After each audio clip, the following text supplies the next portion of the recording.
2월 22일 새벽 기도의 말씀입니다. 오늘 본문은 마가복음 5장 35절로 43절입니다. 아직 예수께서 말씀하실 때에 회당장의 집에서 사람들이 와서 회당장에게 이르되 당신의 딸이 죽었나이다. 어찌하여 선생을 더 괴롭게 하나이까? 예수께서 그 하는 말을 곁에서 들으시고 회당장에게 이르시되 두려워하지 말고 믿기만 하라 하시고 베드로와 야고보와 야고보의 형제 요한 외에 아무도 따라옴을 허락하지 아니하시고 회당장의 집에 함께 가사 떠드는 것과 사람들이 울며 심히 통곡함을 보시고 들어가서 그들에게 이르시되 너희가 어찌하여 떠들며 우느냐? 이 아이가 죽은 것이 아니라 잔다 하시니 그들이 비웃더라. 예수께서 그들을 다 내보내신 후에 아이의 부모와 또 자기와 함께한 자들을 데리시고 아이 있는 곳에 들어가사 그 아이의 손을 잡고 이르시되 달리다 쿰 하시니 번역하면 곧 내가 내게 말하노니 소녀야 일어나라 하심이라. 소녀가 곧 일어나서 걸으니 나이가 12살이라. 사람들이 곧 크게 놀라거늘 예수께서 이 일을 아무도 알지 못하게 하라고 그들을 많이 경계하시고 이에 소녀에게 먹을 것을 주라 하시니라. 아멘. 어제에 이어서 오늘은 회당장 야이로의 믿음에 관한 이야기입니다. 우리가 어제 살펴본 12회를 혈류증으로 앓던 여인의 믿음은 예수님의 겉옷을 붙잡기만 해도 병이 낫는 믿음이었다 그랬습니다. 이것은 예수님의 겉옷이 무슨 능력이 있어서가 아니라 예수님에 대한 믿음을 말하는 거죠. 그러니까 믿음이란 대상이 누구냐, 이게 아주 중요하죠. 12회를 혈류증으로 앓던 이 여인은 절망적인 상황 속에서 예수님, 대제사장 되시는 예수님을 믿었다. 오늘 그 여인의 믿음이 그의 병을 낫게 했다. 성경이 그렇게 말하는 거죠. 그에 비해서 오늘은 이제 회당장 야이로의 믿음에 관한 이야기를 우리가 보게 되는데, 오늘 여기 본문 35절에 보면 회당장 야이로는 자기의 딸이 지금 죽게 된 상황 속에서 급한 상황 속에서 이제 가려고 하다가 아직 자기 딸이 있는 곳에 가지도 않았는데 사람들이 와서 말하기를 당신의 딸이 죽었다. 오늘 그렇게 말했다라는 겁니다. 문제는 이 말을 들은 회당장 야이로의 반응입니다. 회당장 야이로는 자기의 딸이 죽었다라는 말을 듣고 나서 오늘 두려워했다라고 성경이 말합니다. 36절에 보면 예수님이 회당장에게 두려워하지 말고 한 것을 보면 이 회당장은 그의 딸이 병에서 고침을 받을 거라고 하는 믿음이 죽었다는 소식을 듣자마자 완전히 무너진 거예요. 그럴 수밖에 없지 않겠어요? 사람이 목숨이 붙어 있으면 희망이 있지만 이미 죽었다 그러면 그 누구도 죽은 목숨을 되살릴 수 있다고 생각하지 않기 때문 아닙니까? 회당장 야이로의 믿음은 예수님에 대해서 어디까지 믿었어요? 죽지 않은 사람을 고칠 수 있을지 모르지만 죽은 사람은 살릴 수 없다. 아무리 예수라고 해도 죽은 자를 살릴 수는 없다라는 생각을 가진 거예요. 그러니까 그 딸이 죽었다는 말을 듣고 두려웠다라는 겁니다. 그런데 예수님은 그 회당장에게 뭐라고 말해요? 두려워하지 말고 믿기만 하라 그랬어요. 여기 두려워하지 말고 믿기만 하라 라는 이 말은요, 우리가 오해하면 안 되는데 믿음 만능주의가 아닙니다. 여러분, 믿음이라고 하는 것은 믿기만 하면 무조건 다 되는 겁니까? 그런 게 아닙니다. 믿음이라고 하는 것은 아무것도 없는 데서 절망적인 상황에서도 나오는 것이다. 그걸 말해요. 절망적인 상황, 마치 12회를 혈류증으로 앓던 여인과 같은 절망적인 상황 속에서도 예수 그리스도만 계시면 되는 거예요. 그걸 믿음이라 그래요. 우리가 이 두 사람의 상황을 대조해 보면 회당장은 그래도요, 회당장이라고 하는 직책도 있었고, 그는 가족도 있었고, 또한 회당장이니까 율법을 갖고 있었고, 율법의 의도 가지고 있지 않았겠어요? 12회를 혈류증으로 앓던 여인에 비하면 회당장은 정말 많은 것을 가졌어요. 그러나 자기 딸이 죽었다라고 하는 소식을 듣는 순간 그가 가지고 있는 모든 것들이 무너지고 회당장은 두려워하기 시작했다. 예수님은 이 상황을 보시고 두려워하지 말고 믿기만 하라. 믿음이란 뭐냐? 예수 그리스도를 바라고 의지하는 것이다 라는 겁니다. 회당장 야이로의 딸이 죽었다라고 하는 이 소식을 듣고서도 예수님은 오늘 37절에 보면 베드로와 야고보와 야고보의 형제 요한 외에 아무도 따라옴을 허락하지 아니하시고 회당장의 집에 들어갔다는 거예요. 보십시오. 회당장은 두려워서 이제 모든 그 가능성을 내려놓고 절망 가운데 있었는데 예수님은 가던 길을 계속 가시고 제자 3명을 제외한 아무도 자기를 따라오지 못하게 하고 회당장의 집에 들어가서 거기 갔더니 떠드는 것과 사람들이 울며 심히 통곡함을 보셨다. 무슨 말이죠? 이제 죽었다는 거예요. 그래서 사람들이 곡을 하고 또 사람이 죽었으니까 얼마나 그 분위기가 소란했겠어요. 이제 그러한 상황 속에 들어가셔서 이렇게 말씀했어요. 너희가 어찌하여 떠들며 우느냐? 이 아이가 죽은 것이 아니라 잔다. 우린 여기서 예수님이 하신 이 말씀, 이 아이가 죽은 것이 아니라 잔다라는 이 주님의 놀라운 선언, 우리가 이 말씀에 주목할 필요가 있어요. 여러분, 예수님에게는 죽음과 자는 것이 예수님에게는 별 차이가 없는 거예요. 죽었다라는 이 말과 잔다라는 말은 어떤 차이가 있어요? 죽은 사람은 더 이상 가능성이 없는 거예요. 그러나 자는 사람은 깨어날 가능성이 있는 거잖아요. 예수님은 죽음을 잔다, 잠을 잔다라고 보았다라는 겁니다. 그런데 누가 이 말을 믿겠어요? 아무도 이 말을 믿지 않고 오늘 성경에 보니까 비웃더라 그랬어요. 그때 예수님께서 그 비웃는 사람들을 다 내보내시고 아이의 부모와 또 자기와 함께한 자들, 3명의 제자들이죠. 이렇게 데리고 그 소녀가 12살 된 회당장 야이로의 딸이 있는 곳에 들어갔다는 거예요. 여러분, 이게 말이 이렇지 이게 얼마나 담대한 이야기인가요? 죽었는데 그 이상 뭐가 더 필요해요? 이제 끝난 건데. 근데 예수님에게는 죽음이 끝이 아니었다라는 거예요.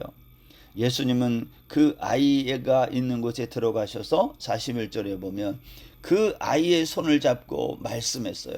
달리다 쿰 그랬어요. 소녀야 일어나라. 번역하면 그렇게 된다고 그랬죠. 여기 달리다 쿰에서 쿰이라는 말은 일어나라 라는 뜻인데 이것은 보통 앉아 있다가 일어나라 그러한 의미가 아니라 이 쿰이라는 말 속에는 하나님의 역사가 시작될 때 사용하는 단어라고 말씀을 드린 바 있어요. 달리다 쿰, 이제 하나님이 역사한다는 거예요. 일어나라 그러니. 그랬더니 여기 정말 놀라운 일이 일어났어요. 소녀가 일어나서 걸으니 나이가 12살이라. 정말 이 죽었던 소녀가 일어났어요. 하나님의 역사가 시작된 거예요. 그게 달리다 쿰입니다. 사랑하는 성도 여러분, 오늘날도 하나님의 역사는 일어나고 있는 거예요. 하나님의 역사는 어떻게 일어나요? 죽음을 이기는 거예요. 이 세상은 죽으면 다 끝이라고 말하지만 우리 주님은 죽음이 끝이 아니라 자는 것이고 일어나라 하니까 일어났다. 하나님은 죽은 생명에게 영원한 생명을 불어 넣으시는 그러한 역사를 하시는 하나님이다 라는 것을 오늘 말씀하고 있는 겁니다. 그런데 이 소녀가 이렇게 일어나자 사람들은 놀라고 놀랐다. 얼마나 놀랐을까요? 죽은 자가 살아난 것을 본 적이 없죠. 저도 마찬가지예요. 그런데 예수님은 이 죽은 소녀를 일으켜 살려놓고 나서 예수님은 아무런 일이 없는 것처럼 이렇게 말씀해요. 43절. 예수께서 이 일을 아무도 알지 못하게 하라 하고 그들을 많이 경계하시고 이에 소녀에게 먹을 것을 주라 하시니라. 여기 두 가지 얘기가 있습니다. 이 일을 아무도 알지 못하게 하라. 여러분 생각해 보세요. 죽은 소녀가 살아났는데 이 일을 아무도 알지 못하게 하라? 다 알고 있어요. 다 봤잖아요. 증인들이 있고. 근데 아무도 알지 못하게 하라는 말은 무슨 말일까요?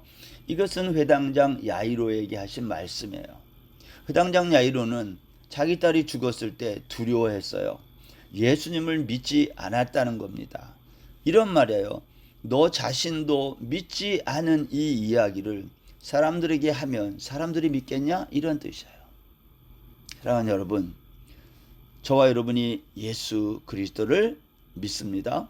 우리가 예수님을 믿는데 예를 들어서 나도 잘 믿지 않고 나도 확신이 없는 일을 가지고 사람들에게 예수 믿으라고 하면 그들이 믿겠어요? 믿지 않죠. 너도 안 믿는 예수를 나한테 믿으라고 그러냐? 사람들이 그렇게 말하지 않겠습니까?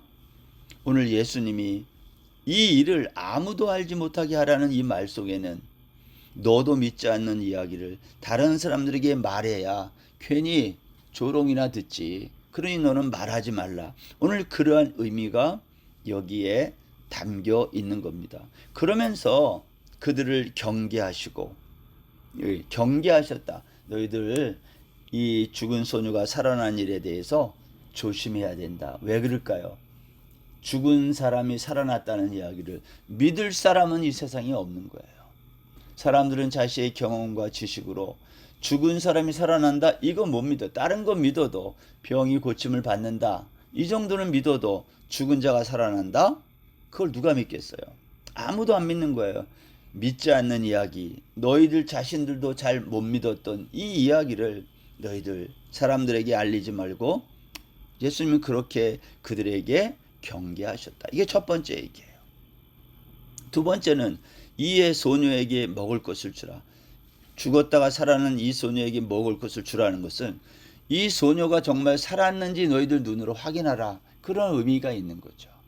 죽었다가 살아났는데 그 소녀가 진짜 회당장 야이로의 딸인지 아닌지 어떻게 알아요? 그래서 예수님은 소녀에게 먹을 것을 주라라고 말씀하고 있는 겁니다. 정말 이 소녀가 살아있는지를 너희 눈으로 보라는 거예요. 동시에 주님은 우리 인간의 이 죽음에 대한 두려움, 또 여러 가지 질병에 대한 두려움, 근심, 걱정, 우리 주님이 얼마나 여기에 관심이 많은지를 우리에게 보여주고 있는 것입니다. 저는 오늘 이 말씀을 읽으면서 믿음이 뭔가를 다시 한번 생각하게 됩니다. 여러분, 로마서 4장 17절에 보면 믿음에 대해서 이렇게 기록하고 있습니다. 기록된 바 내가 너를 많은 민족의 조상으로 세웠다 하신가 같으니 그가 믿은 바 하나님은 죽은 자를 살리시며 없는 것을 있는 것으로 부르시는 이시니라. 아브라함이 바랄 수 없는 중에 바라고 믿었으니 이는 내 후손이 이가 되리라 하신 말씀대로 많은 민족의 조상이 되게 하려 하심이라. 그가 백세나 되어 자기 몸이 죽은 것 같고 사라의 태가 죽은 것 같음을 알고도 믿음이 약하여지지 아니하고 믿음이 없어 하나님의 약속을 의심하지 않고 믿음으로 견고하여져서 하나님께 영광을 돌리며 약속하신 그것을 또한 능히 이루실 줄을 확신하였으니 그러므로 그것이 그에게 의로 여겨졌느니라. 여러분, 믿음이라는 게 뭘까요? 바울사도는 아브라함의 이야기를 근거로 대면서 아브라함은 바랄 수 없는 중에 바라고 믿었다. 하나님은 어떤 분이냐?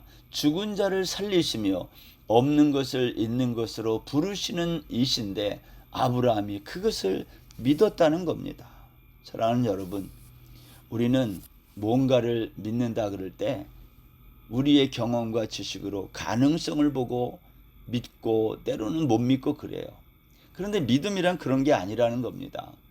죽은 자를 살리시고 없는 것을 있는 것처럼 부르시는 하나님, 그 하나님을 믿는 것을 믿음이라고 말한다라는 겁니다. 그렇다면 저와 여러분은 오늘 무엇을 믿는 사람들입니까? 우리는 하나님의 이와 같은 참으로 없는 것을 있는 것으로 부르시는 이 하나님, 죽은 자를 살리시는 이 하나님을 우리는 정말 믿고 의지하고 있느냐라는 겁니다. 12해를 혈류증으로 앓던 여인에 비해 너무나 많은 것을 가졌던 회당장 야이로, 그는 정말 죽은 자를 살리시는 예수 그리스도가 하나님이라는 사실을 믿지 못하고 그는 두려워했던 자입니다. 여러분, 그에 비해 12해를 혈류증으로 앓던 여인은 절망의 상황 속에 가족들도 그녀를 다 버리고 아무도 없는 그 정말 인생을 포기해야만 되는 그러한 상황 속에서도 여인은 예수 그리스도가 대제사장으로 이 땅에 오신, 그래서 내가 그분의 겉옷을 붙잡기만 하면 자기가 죽음을 면하는, 대제사장들이 성소에 들어갔을 때 그 제사장의 옷을 입고 들어가 죽지 않은 것을 믿고 이 여인은 그 옷을 붙들고 자기도 그 예수 그리스도와 연합하여 영원한 생명이 있음을 믿었던 거예요. 오늘 우리의 믿음은 누구의 믿음에 더 가깝습니까? 12해를 혈류증으로 앓던 여인의 믿음입니까? 아니면 회당장의 이와 같은 두려움에 빠진 연약함입니까? 우리가 오늘도 이 두 사람의 믿음에 관한 마가의 이야기를 들으면서 우리의 믿음도 영원한 생명으로 이 땅에 오신 예수 그리스도를 붙드는, 정말 연합하는 그 놀라운 믿음에 우리 모든 성도님들 다 되시기를 주의 이름으로 축원합니다. 기도하겠습니다. 하나님 아버지, 오늘도 의심 많은 우리들 불쌍히 여겨주시고 없는 것을 있는 것처럼 또 죽은 것을 생명으로 부르시는 이 하나님의 놀라운 역사를 믿는 저희 모든 성도들 되게 하여 주옵소서. 절망의 자리에 있는 성도가 있습니까? 주님, 이 말씀으로 힘을 주시고 예수 그리스도를 하나님으로 믿고 따르는 복된 날 되게 하여 주옵소서. 예수님의 이름으로 기도드립니다. 아멘. 오늘 하루도 평안하세요.